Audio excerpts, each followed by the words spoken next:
Oh, 300 million. Okay, so if this is the millions place, this is the 100,000s place, this is the 10,000s place, this is the thousands place, this is the hundreds place, tens, and ones. So if we have 3 here, we're going to do 3 million, comma, and if we had 400,000s, we put a 4 here. 10,000s, say we had 2 of those, we'd put a 2 here. Thousands, say we had 6 of those. 200s, 110, and 4 ones. So here is our number. To put this in expanded form, we take this and we write it out. 3 million, we have 1, 2, 3, comma, 1, 2, 3, comma. For this one, we have 400,000. For this, we have 20,000, 6,000, 200, 10, and 4. So to put it in an expanded form, we just do this, and then we put pluses between all of them.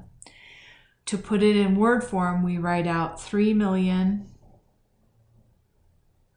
400,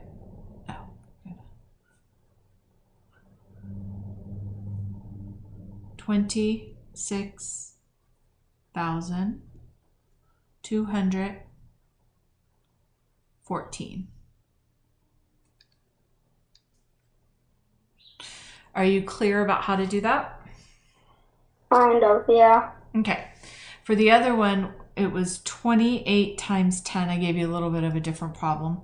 435 times 10 and 400. We'll do 4,636 times 10. Our strategy for times 10 is you take the number that you're multiplying it by and you write it out and then you put 1 0 behind it. So 28 times 10 becomes 28 with a 0 behind it, 280. 435 times 10 becomes 4,350. It's 435 with a 0 behind it. And then this becomes 4,636 with a 0 behind it, which is 46,360. Does that make sense? Yeah. They might ask you to do the opposite. Something times 10 equals 430. In that case, you're going to take a 0 off of it and put it here. Does that make sense? You're doing the opposite. Instead of adding a 0, you're trying to find what the base number is, so you have to take a 0 off. Yeah. Okay. If I say something times 10 equals 4,820, what would this base number be?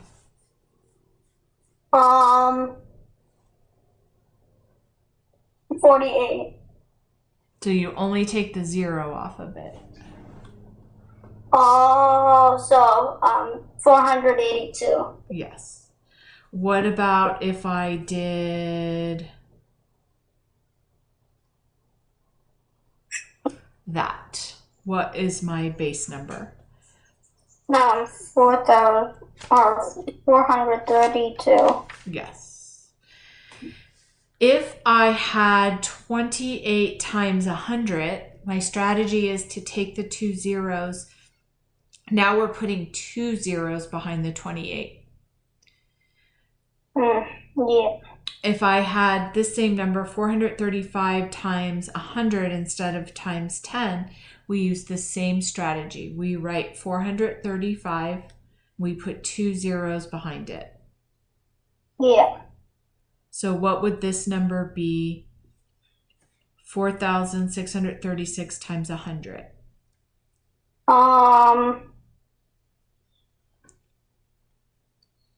That would be 4,000 or 46,003 or 463,600. And then same thing with this. If I did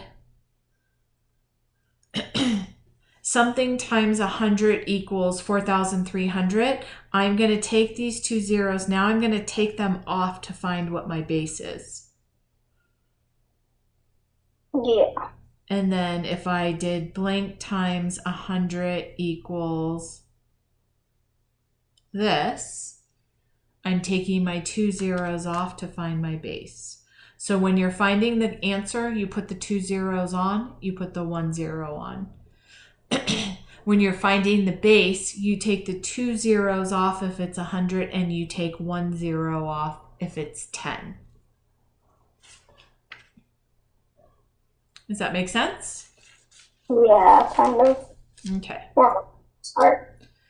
So the other thing you're going to do in chapter 1 is this.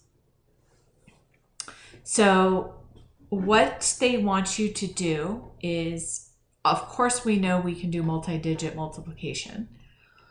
But what they want you to do is to break this into 32 times 4 and then times that times 10. Does that make sense?